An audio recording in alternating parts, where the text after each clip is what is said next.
Vantaa. Kuhiseva keko kehäteitä, risteileviä raiteita ja isoja siivekkäitä. Ekosysteemiin on sopeutunut maan monipuolisin lajisto.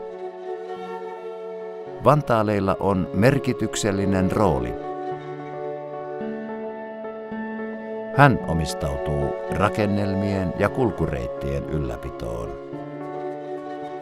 Tässä opetetaan lauman täysi-ikäistyviä jäseniä menestyksen rakentajiksi. Lauman pienokaisia kasvatetaan, samalla kun vanhemmat ahertavat. Jokainen kantaa omaa korttaan, yhteiseen kekoon totta kai. Päivä Vantaalla kääntyy iltaan. Kaupunki kuhisee vielä hetken.